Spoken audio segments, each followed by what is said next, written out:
South Korea's defense equipment is on high demand amid escalating military confrontations in the Middle East, which in turn have central banks worldwide struggling with inflationary pressures.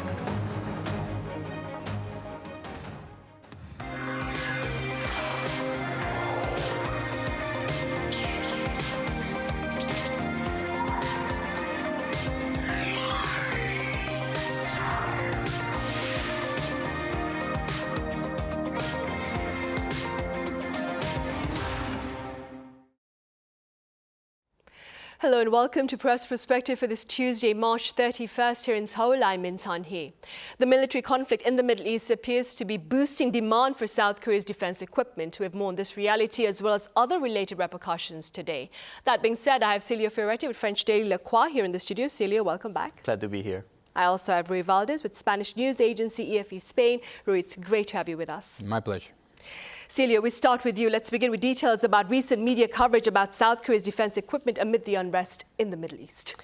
Yeah, what's really striking in recent media coverage is just how prominently South Korea has entered the conversation, not diplomatically this time, but really in the defense sector as an active supplier of weapons in a conflict zone. At the center of this is the Chongung-2, originally designed to intercept North Korean inbound missile, but now it's being used in the Middle East, notably in the UAE, to intercept Iranian missile with a reported success rate of 96%, which is quite high to global standards. And that's significant because this is essentially a combat debut for that operational device, and by most accounts, it performed better than expected, even, and on par with what we can see in the US with the Patriot missile system that is widely known and used throughout the world, and that lead to this unexpected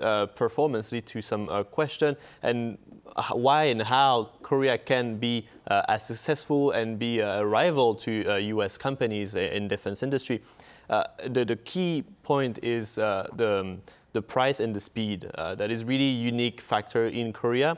The current defense system costs roughly a third of the US equivalent for the same effect, as we just said.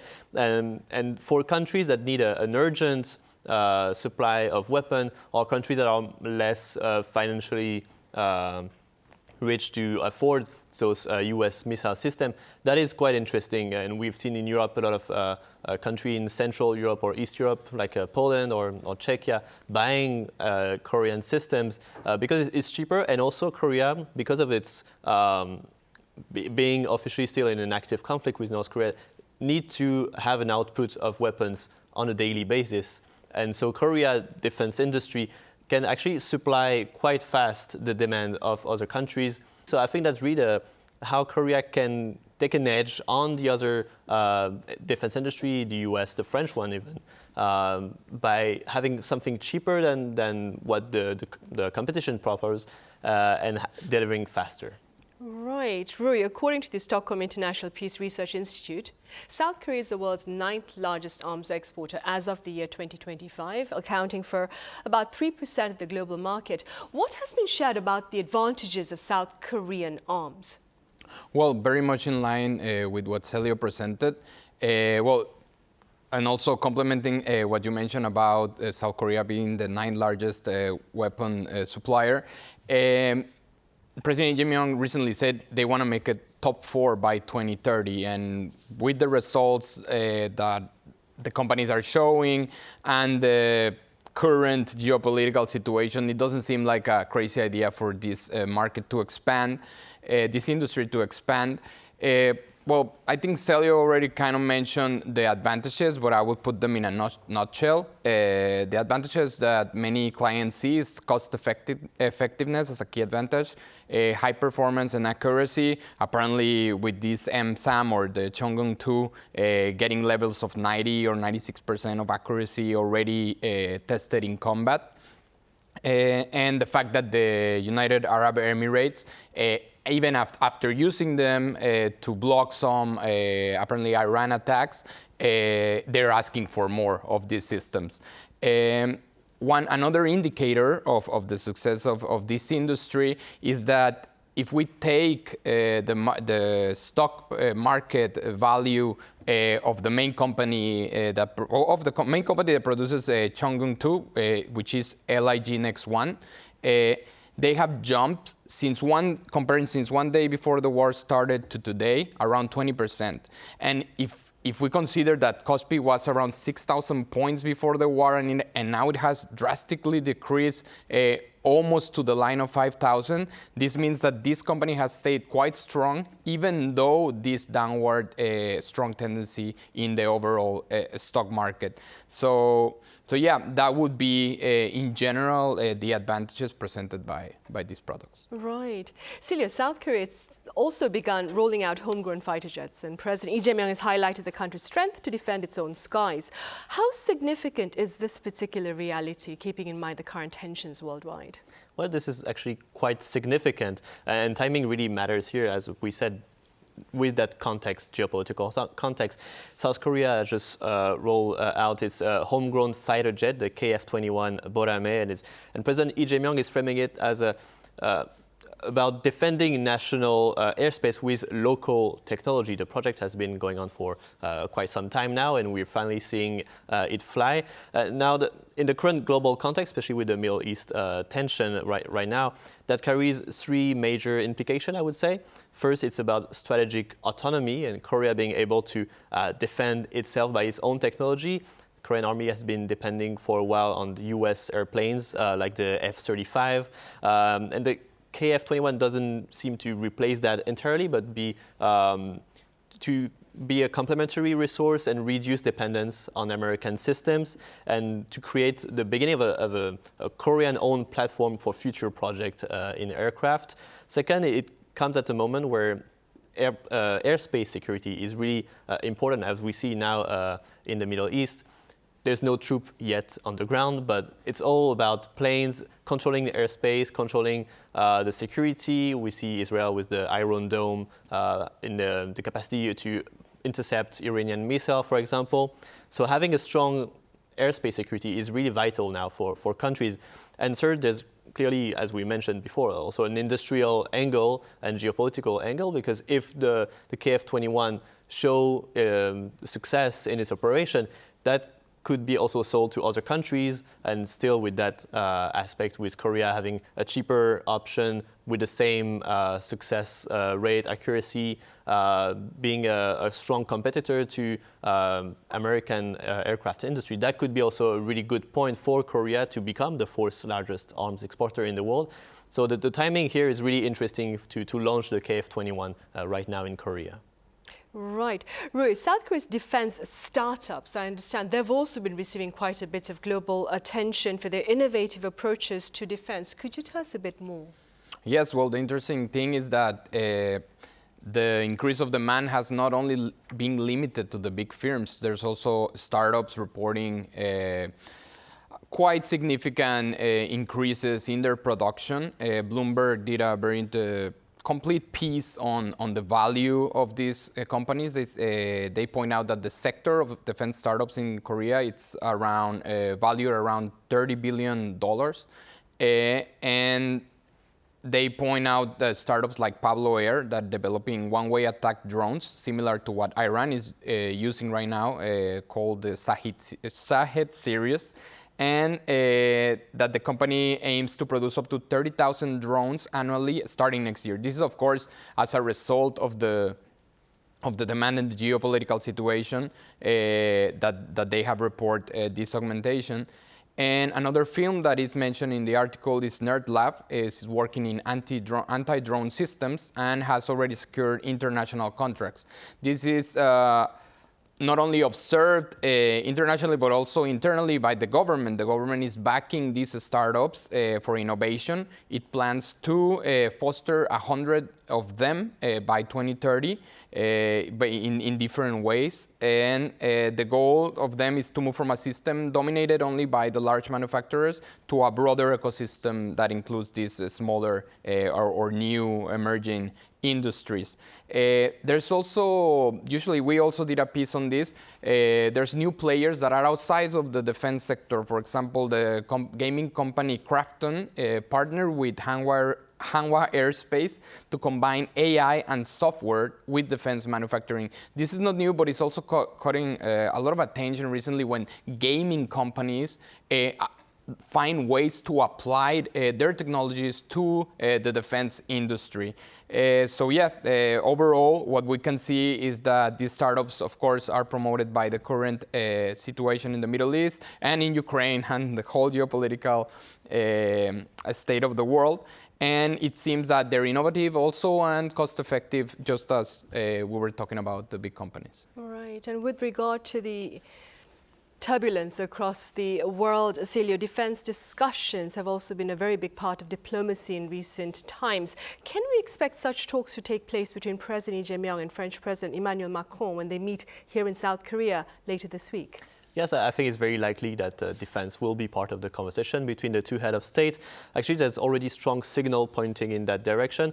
First, it's on the French side. There's a very concrete operational need right now in the French army. France is preparing to retire its M270 rocket launcher system by 2027, which creates a short-term capability because the newer version will only come out of the factory by 2030. So Paris is actually looking for a solution, a quick solution to fix that gap. And that's where South Korea comes in because the Korean K-239 Chunmoo system is emerging as a very serious contender to American and Israeli options. What makes it attractive is that it's ready to deliver already. Korea is already producing and using them. So it might come at a crucial time in France because France wants to rearm itself with the crisis both in the Middle East, but also facing Russia. There's still some uncertainty, and President Macron really pushed forward the idea to France to rearm itself and be ready to have an autonomous defense. So that could come quite handy right now. And beyond that, between Korea and France, there's already quite a momentum in bilateral cooperation. The two countries have signed an agreement to expand collaboration in defense and space capabilities earlier, I think last year. So things like R&D, intelligence sharing are already ongoing and discussing between the two countries. So I think the relationship is right now going strong and probably will expand further during that meeting with Lee Jae Myung and Emmanuel Macron. Right, indeed. And Ruy, while the defense market seeks to better respond to tensions across the world, central banks also are reportedly struggling with the inflationary pressures induced by the conflict in the Middle East. What are some of perhaps the common concerns among central banks across the world? Yeah, well, the common concerns, as you mentioned, is oil-driven inflation. Because, well, when oil goes up, other products as fuel, transport, chemicals, food costs, they go up as well. The central banks come into this dilemma to see if they would need to either abandon or change the rates. They would increase potentially the interest rates because of this external factor. And I think that's a word to stop a little bit there, because whatever central banks were planning before the war, right now it's changing or in the edge of taking a drastic change. So many central banks now, little by little, maybe they have not say, okay, we're going to change our strategy drastically tomorrow, but little by little they send in signals that they are considering that they will have to change their strategies. Especially in terms of raising the rates to control this inflation. The pros of this is, yeah, of course, maybe they, in general, they would manage to decrease inflation, but the negative part is that if you have a country with big household debts, well, the citizens of this country, call it South Korea or call it Japan or anywhere that has these high rates of indebtedness will suffer, and that also has different consequences economically, politically, etc., etc. So right now, I'm sure every board of political economy board in the central bank right now, they are discussing very seriously how would they respond to these inflation pressures. There's still already some signals that they could, or that people are expecting that they will increase rates in general in countries like South Korea or Japan, some places in Europe, because you can see the bond prices already going up. And there was also a report today, I think today or yesterday, that in the Central Bank of Japan, when they reviewed the discussions, they were already putting in the table a potential increase of the interest rates. Also today, I don't remember if it was today or yesterday, sorry, the nominee for central bank government of South Korea was also giving some signals that they might have to consider changing what the previous plans on what to do with the interest rates. So yeah, basically, this is what they're facing all over the world. Right, and speaking about South Korea, Celia, the local currency, it lost tremendous ground against the US dollar today. Could you tell us a bit more about that? Yes, the drop in the South Korean won is quite striking. It's really driven by external factor, primarily the escalating tension in the Middle East and the surge in oil prices. Now it's reaching past the symbolic $1,520 level. This is amplified, of course, as the surge in oil prices. But in terms of government response, what we've seen so far is relatively measured. The authorities are engaging in what they call micro adjustments to smooth excessive volatility, but without intervening too much in it. The incoming governor of the Bank of Korea has tried to calm down the market, emphasize that the exchange rate level is not necessarily a signal of financial instability, but rather a reaction to the global situation. So in other words, it's a message to say this is serious, but it's not extreme, it's not a crisis yet. Right, and speaking about the South Korean government's response, I understand that the country will conduct an emergency buyback of 5 trillion won in sovereign bonds to stabilize markets amid the heightened volatility linked to the Iran conflict. What more can you tell us about the market response, Celio? So the immediate market response to South Korea emergency bond buyback has actually been quite positive, at least in the short term. Right after the government announced this 5 trillion won operation, we saw a rebound in bond futures, which is a key indicator of investor sentiment. For instance, the 10-year government bond futures jumped significantly after having fallen earlier in the day, and the 3 years further also moved higher. What tells us is that investors interpreted this move as a stabilizing signal, especially with the government is stepping in to support demand for its own debt at a time when the market have been under pressure due to the conflict in the Middle East, rising oil prices, and also inflation concern everywhere in the world. So in that sense, this buyback helped to calm the nerves of the financiers everywhere. Now, to put this in context, Korean bond has been hit quite hard in recent weeks. Yield has surged. The 3-year yield, for example, rose by more than 50 basis points since last February. And market started pricing in potential interest rate hike from the Bank of Korea, as we mentioned. What's also interesting is how analysts are reading this move. Some see it as a sign of fiscal discipline because instead of just increasing spending, the government is using surplus tax revenue to actually deduce debt. So that's quite a balanced approach that is likely to reassure further investors. Right. The government here, Ruy, has also set into motion plans for an extra budget of over 26 trillion won. Could you tell us a bit more about the response to that?